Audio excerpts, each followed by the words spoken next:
आपके अनुसार से महात्मा गांधी जन्नत जाएंगे या जहन्नम? चलो, अगर वो कुफर पर मरे हैं तो सीधे जहन्नम जाएंगे, जहन्नम का टिकट पक्का है। मतलब वो देशभक्त चाहे जितना भी क्लास थी। अगर वो कुफर पर मरे हैं तो जहन्नम का टिकट पक्का है। कुफर पे तो मरे क्योंकि इस्लाम तो उन्होंने कबूला नहीं था। तो आप जहन्नम में जाकर मिल लीजिएगा, अगर आपका भी कुफर पर खात्मा हो वहीं मिलेंगे वो। आपको ऐसा लगता होगा?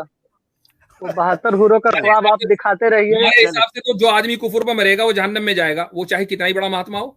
भाई उनकी मुल्क के लिए खिदमत है, उसका जन्नत जहन्नम से क्या लेना देना? ये अजीब आप लोग क्वेश्चन करते हैं। जिस चीज का ताल्लुक आखिरत से है उसमें आप तो कौमी मसले हैं उसको कहां आप मिक्सअप कर देते हैं? एक आदमी की मुल्क, सुनिए, एक आदमी की मुल्क के लिए खिदमत है और उस एतबार से हम उनका एडमायर करते हैं। हम उनको एडमायर करते हैं कि एक आदमी की मुल्क के लिए बहुत ज्यादा खिदमत है और इसी एतबार से उस मुल्क में उनको महात्मा बोला जाता है, यानी एक बड़ी शख्सियत है, फादर ऑफ द नेशन है। बहुत अच्छी बात है, उन्होंने मुल्क को आजादी दिलाने में बहुत अहम किरदार अदा किया होगा। लेकिन जब बात ईमान और कुफ्र की जब आप, चूंकि आपके यहाँ हिंदुओं में आधे हिंदू तो मानते नहीं है भैया, सावरकर को मानते हैं, वीर सावरकर, इसलिए मैं कह रहा हूं किया होगा। मैं आपके नैरेटिव के एतबार से कह रहा हूं, मेरे एतबार से तो किया है। मेरे एतबार से हिंदुओं के जो फ्रीडम फाइटर थे, मेरे एतबार से तो किया है। हिंदुओं के फ्रीडम फाइटर मेरे एतबार से तो किया है। लेकिन जब बात ईमान और कुफर की आती है, जब बात खुदा और दीन की आती है, तो यहां कसौटी ये नहीं है कि आपने अपने मुल्क के लिए कितनी कुर्बानियां दी हैं। यहां कसौटी ये है कि खुदा को मानते हो या नहीं, अल्लाह के रसूल को मानते हो या नहीं। अल्लाह के रसूल को मानते हो और खुदा के मानते हो तो चले आओ, और अगर ये नहीं है तो दफे हो जाओ। यहां फिर कसौटी ये है।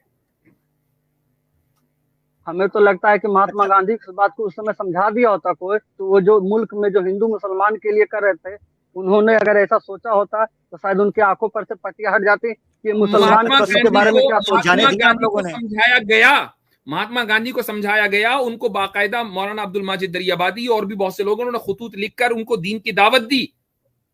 हमने तो उनकी जिंदगी में हमने उनकी जिंदगी में क्लियर कर दिया था कि आप सही रास्ते पर नहीं हैं। उनकी जिंदगी में क्लियर कर दिया था। ये उनकी सबसे बड़ी गलतफहमी। इस बात को अगर आज के नौजवान जान लें कि ये जो ईमान वाले हैं, ये अपने जो फ्रीडम फाइटर हैं, हमारे देश को जितने लोग शहीद हुए हैं, उनको भी ये लोग नहीं मानते हैं कि वो जन्नत में जाएंगे। फिर ऐसा ईमान लाने पे क्या हो? बिल्कुल, चूंकि ईमान असल है, फ्रीडम फाइटर उन्होंने वो थे। ईमान असल क्या है? हम उसके एतबार से कह सकते हैं, वो दुनिया का मसला है। मसला जब आखिरत का आएगा तो एतबार ईमान का होगा। हर महादेव साहब, एक बात कहना चाहता हूँ, उनको गोली किसी मोमिन ने मारी थी? जहन्नम वासिल किसने किया था? नहीं, इसीलिए तो आ रही थी कि वो मुसलमानों के प्रति इतना झुक रहे थे। 65 तो फिर आपने मारा है ना? 55 लाख मारा है। ओके, ठीक मारा उनको, तो ठीक किया, ठीक मारा। देखे, ये देख लें, ये देख लें। जब आप लोग हम जब ये कह रहे हैं कि उनका ईमान काबिल कबूल नहीं है, उस पर तो एतराज है, और उनको गोली मारी, वो ठीक है इनके नजदीक, वो ठीक है। ये उन्होंने इस तरीके से आप अपने फ्रीडम फाइटर्स को जो है उनको अहमियत देते हैं, आप उनको गोली मार देते हैं। ये फ्रीडम फाइटर्स का ये मेयार है आपके यहाँ, ये उनके हुकूक है, ये उनको गोली मार, क्योंकि उन्होंने पाकिस्तान बनवाने में कितना बड़ा रोल अदा किया था। तो ठीक है, इसका मतलब ये कि आप उनको महात्मा नहीं मानते ना? नहीं, मैं नहीं मानता उनको महात्मा। उन्होंने बंटवारा किया देश का। गोडसे को महात्मा मानते हैं? हमारा देश का बंटवारा किया। गोडसे को महात्मा मानते हैं? नहीं, हम नेताजी सुभाष चंद्र बोस को महात्मा मानते हैं। नेताजी सुभाष चंद्र बोस ने गोली नहीं मारी, गोडसे ने मारी है, और आप गोली मारने को जस्टिफाई कर रहे हैं। इसका मतलब आपके नजदीक गोडसे महात्मा है? कहिए, गोडसे महात्मा है? मेरे अनुसार गोडसे मारा जो ठीक किया, लेकिन महात्मा वो नहीं है। गोडसे ने मारा ठीक किया, यानी जो इंडिया का नंबर 1 पहला इंडिया का टेररिस्ट था, उसके टेरर को आपने सपोर्ट कर दिया। उससे पहले सुनिए ना, उससे पहले अब्दुल्ला ने दयानंद सरस्वती को मारा था। टेररिस्ट अटैक है वो महात्मा गांधी के ऊपर हुआ है, आप उसको इंडोर्स कर रहे हैं। उससे पहले दयानंद सरस्वती को मारा गया था, अब्दुल्ला ने मारा था। इस बात को याद रखिएगा। आजादी के बाद जो पहला टेररिस्ट अटैक हुआ है वो गोडसे ने किया है। इंडिया की आजादी के बाद पहले दयानंद सरस्वती को मारा गया था। आर्य समाज के दयानंद सरस्वती को मारा गया था। अच्छा महादेव साहब, दूसरा मान लेते हैं आपके लिए। किसी का दूसरा मान ले, मैं आपसे, यानी आप टेररिस्ट अटैक को सपोर्ट कर रहे हैं और मुझसे पूछ रहे सलमान रुश्दी के बारे में। मेरी बात सुनिए ना, मुझसे पूछ रहे हैं सलमान रुश्दी के बारे में, और टेररिस्ट अटैक को सपोर्ट कर रहे हैं। ये देखें जरा, वो टेररिस्ट है तो किसी से इत्तेफाक हुआ, उसने गोली मार दिया उसको। वैसे तो मर्डर लाखों होते हैं हिंदुस्तान में। गॉडसे को इंडिया में टेररिस्ट माना जाता है, गवर्नमेंट रिकॉर्ड्स में।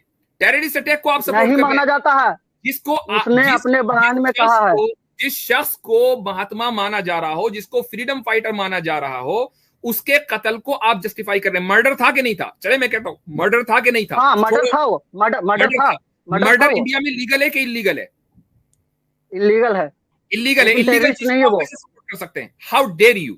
इलीगल जो, मेरी बात सुनिए, पॉकेट मारना भी इलीगल है, तो पॉकेट मारना चीज को आप सपोर्ट कैसे कर सकते हैं? मुझे इसका जवाब। मर्डर और पॉकेट मार को सेम कर रहे हैं। इन्ना लिल्लाहि व इन्ना इलैहि राजिऊन। मेरी बात को सुनिए, यानी मुझसे आप ये पूछ रहे हैं, मुझसे आकर यह पूछ रहे हैं, ये आपकी मुनाफकत है कि मैं सलमान रुश्दी के बारे में बात करूं? आपकी मुनाफकत है।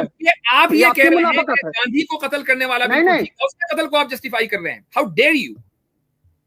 मेरी बात को सुनिए, पहले म्यूट मत कीजिए। सुनने की जरूरत नहीं, कोई म्यूट नहीं कर रहा है, किसी ने म्यूट नहीं किया एक सेकंड के लिए भी आपको। मैं सिर्फ ये कह रहा हूं, मैं आपकी मुनाफकत और आपकी हिपोक्रेसी दुनिया के सामने दिखाना चाहता हूं कि आप जैसे लोग जो मैं भी गांधी की मैं भी गांधी की, वो मुसलमान, आप जैसे लोग खिलाफत होंगे तो खिलाफत आंदोलन में साथ दिया, फिर भी वो जहन्नम में जाएगा।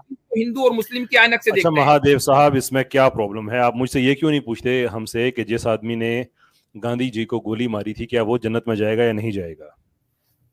वो भी जन्नत नहीं जाएगा, क्योंकि उसने कुफर किया। इन्होंने बोल दिया ना कि जो ईमान नहीं लाएगा, चाहे वो कोई भी हो। तो आपको इस चीज पे एतराज है कि जिसने गोली मारी है, ठीक हो गया ना? हाँ। मुसलमानों को चाहने वाला तो ये तो बहुत बड़ा जुर्म है।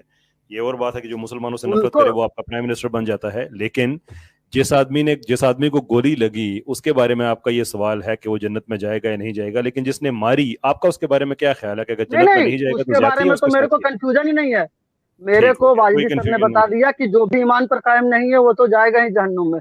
तो मैं ये बात खत्म हो गई ना। मुझे बताइए, मुझे एक बात बताइए कि इस जन्नत दोज़ख जिसको आप सिरे से मानते ही नहीं है, आपको इतनी क्यों खफगी है? हमने भी कभी किसी से पूछा कि जनाब साहब स्वर्ग में जाएंगे या नहीं जाएंगे? भाई हम आपके स्वर्ग को मानते ही नहीं है, आप कहें कि वो नहीं जाएंगे, हमें क्या परवाह है? आखिर मुझे बताएं, डीप डाउन डर तो नहीं ऐसा कि कहीं ये सारा कुछ सच ना निकल आए? कैसर भाई एक बात तो ये, हम तो ये भी नहीं पूछते कि भाई फला साहब जो है अगले जन्म में क्या होंगे। भाई कुछ भी हो, हमारी तरह से आप लोगों का बिलीफ है, हम उस चीज को ठीक ही नहीं मानते। बात खत्म। जब आप जन्नत और जहन्नम को ठीक मानते ही नहीं है तो आपको डर किस बात का? कोई कहीं भी जाए, शायद डीप डाउन हो ही कोई सच ना निकल आए। असल बात ये नहीं है, असल बात ये नहीं है आज के इस डिस्कशन में। असल ये नहीं है कि कौन जन्नत में जा रहा है कौन जहन्नम में जा रहा है। असल ये है कि जिस शख्स को पूरी कौम मिलकर फ्रीडम फाइटर और हीरो मानती हो, उसके कत्ल को ये बैठकर जस्टिफाई कर रहे हैं। इससे बढ़कर टेररिज्म और कुछ नहीं हो सकता है। ये है terrorist. You are a terrorist. Exactly, आप टेररिस्ट हैं। आप टेररिस्ट हैं। आपके जैसे लोग हैं जो भड़काते हैं। हर भाई आपसे इजाजत देते हैं, हर महाफैंक ओसामा बिन लादेन। मैंने किसी भी कत्ल को अगर जस्टिफाई किया होता तो मुझे आप टेररिस्ट कह सकते थे। आप लाइव आकर हमारे शो पर जो फादर ऑफ नेशन है उसके कत्ल को जस्टिफाई कर रहे हैं। इससे बढ़कर वो टेररिज्म क्या है? This guy was a bloody terrorist. इसको तो इसके खिलाफ तो एफआईआर होकर इसको जेल में सड़ना चाहिए था। इसको बताइए, आज के दौर में भी इस तरह के लोग मौजूद हैं जो कत्ल को जस्टिफाई कर रहे हैं। कत्ल को जस्टिफाई, और लीडर ऑफ द नेशन है, उसके कत्ल को जस्टिफाई कर रहे हैं। जी हाँ, यही लोग असल में टेररिस्ट हैं जिन्होंने इंडिया को बिल्कुल तहबाला किया हुआ है। ऐसे ही लोगों से इस वक्त निजात हासिल करना बहुत जरूरी है, इस मानसिकता से, इस माइंडसेट से। चलें ठीक है, आगे चलते हैं। इसका इलाज तो अच्छा हो गया।